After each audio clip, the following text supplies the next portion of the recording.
បាទគ្រប់សួស្តីដល់បងប្អូនទាំងគ្នាបាទដែលស្រឡាញ់ខាងវិស័យកសិកម្មចិញ្ចឹមបណ្ដុះបងប្អូនបាទនេះគឺជាសកម្មភាពពេលយប់បងប្អូនបាទនេះថតសកម្មភាពបណ្ដុះស៊ីចំណីនៅពេលយប់ហើយប្រភេទចំណីនេះគឺប្រភេទកផ្លោកបងប្អូនបាទកផ្លោកយើងហ្នឹងដោះតាមបន្លាយតាមអីហ្នឹងគឺយើងយកមកហែកវាទៅបោះឲ្យស៊ីទៅនេះគឺរោមស៊ីហើយបងប្អូនបាទហើយចំណីមួយទៀតគឺដាក់កន្ទុកបងប្អូនកន្ទុកយើងហ្នឹងយើងឆ្នៃដាក់វាជាមួយនឹង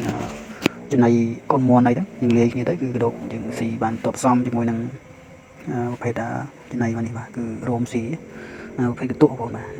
ហើយនឹងកផ្លោកបាទប្រភេទ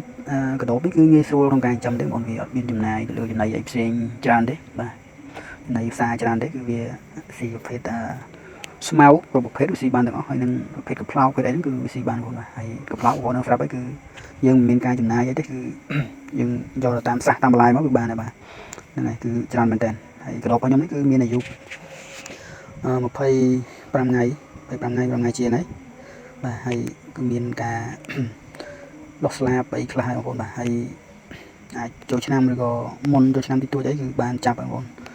សម្រាប់បងប្អូនអាចកំងយកទៅញ៉ាំឬក៏យកទៅ